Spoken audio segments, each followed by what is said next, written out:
మహిళా నాయకురాలు ఎదుగుదల చూసి ఓర్వలేక ఆదిలాబాద్ తాలూకా పద్మశాలి కుల సంఘ భవనాన్ని సీజ్ చేయించారని అన్నారు.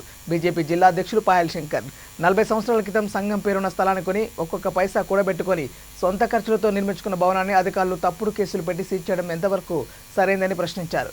అధికారులు వెంటనే కేసులు ఎత్తివేసి భవనాన్ని కులస్తులకు అప్పగించాలని కోరారు. పద్మశాలి కుల సంఘం నాయకులు చేపట్టిన రిలే నిరాహార దీక్షకు ఆయన మద్దతు తెలిపారు. జోగు రామన్న సూచించిన వ్యక్తి గెలవలేదనే అక్కస్తో అధికార దుర్వినియోగానికి పాల్పడి సీజ్ చేయించారని ఆరోపించారు. ఈ కార్యక్రమంలో బీజేపీ నాయకులు యాదవ్ సంఘం జిల్లా అధ్యక్షులు రాజు యాదవ్, రామ్దాస్, విజయ్, మయూర్, సంతోష్, పద్మశాలి సంఘం నాయకులు పాల్గొన్నారు. పద్మశాలి సంఘ భవనాన్ని రెవెన్యూ పోలీస్ అధికారుల చేత సీజ్ చేయించినటువంటి స్థానిక శాసనసభ్యుడు జోగు రామన్న గారి ఒత్తిడి మేరకే పద్మశాలి సంఘ కుల సోదరుల భవనాన్ని సీజ్ చేయడం జరిగింది.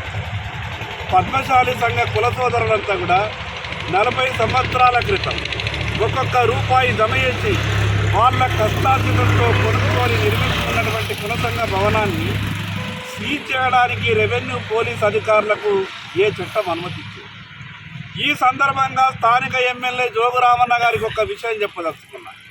ఏ తెలంగాణ రాష్ట్ర సాధన కొరకు తన జీవితాన్నే త్యాగం చేసినటువంటి కొండా లక్ష్మణ్ బాపూజీ గారి వారసులకు ఈ రకమైనటువంటి పరిస్థితి తెలంగాణ వచ్చిన తర్వాత దాపురిస్తుందని ఎవరు కూడా ఊహించలేదు.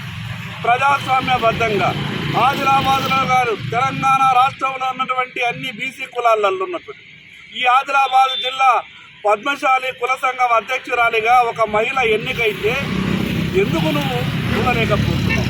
ఎందుకు ఈ రకమైనటువంటి హక్కుతో హింసించే ప్రయత్నం చేస్తున్నావు?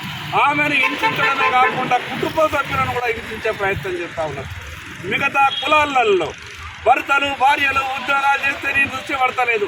కానీ ఈరోజు ఒక బీసీ కులస్తురాలైనటువంటి నువ్వు ఏ రోజైతే రాజకీయాలలో మండలాధ్యక్షులుగా ఎన్నికైనావో నీకు సమానంగా కూడా ఆదిలాబాద్లో మండలాధ్యక్షురాలిగా ఆశమ్మ గారు కూడా రాజకీయ ప్రస్థానం మొదలైంది. ఈరోజు పద్మశాలి కులస్తులు నీకు ఏం అన్యాయం చేసిర్రు, ఏం పాపం చేసిర్రు? ఎన్నికల్లో చాలా గొప్పగా మాట్లాడినావు కదా పద్మశాలి కులస్తుల గురించి, నీ పూర్తి సహాయ సహకారాలు అందిస్తున్నావు కదా. నువ్వు పెట్టినటువంటి అభ్యర్థి ఓడిపోయిందన్న కానీ ఒక కక్షతోని ఈ రకంగా నువ్వు ఇబ్బంది చేయడం ఎంతవరకు కరెక్టు? ఈరోజు రేపో ఎల్లుండో ఆ కుల సంఘ భవనంలో మిగతా కులాల వారికి సంబంధించిన పెళ్లిలు కూడా ఉన్నాయి. ఈరోజు 26 జనవరి రోజు జెండా ఎక్కియకుండా పోలీస్ అధికారుల ఒత్తిడి చూస్తే ఇక్కడ ఉన్న వాళ్ళంతా కూడా బాధపడ్డారు. మిగతా బీసీ కుల సంఘాలంతా కూడా ఈరోజు మాట్లాడుతున్నాయి. జోగు రామన్న గారు నువ్వు రాజకీయమే చేయాలనుకుంటే మిగతా వేదికల్ని ఎంచుకో. ఈరోజు నీకు మద్దతు ఇచ్చినటువంటి కుల సంఘాల మీద కూడా ఈ రకమైనటువంటి కక్ష సాధింపు చర్యలు చేస్తున్నావు. ఇది మంచి పద్ధతి కాదు. నీకన్నా ముందు ఆదిలాబాద్లో చాలామంది మాజీలుగా మారిండ్రు. రేపు నువ్వు కూడా మాజీగా మారిపోతావు. కానీ చేసినటువంటి కొన్ని పనులు చివరి దాకా నీకు మచ్చగా మిగిలిపోతాయి.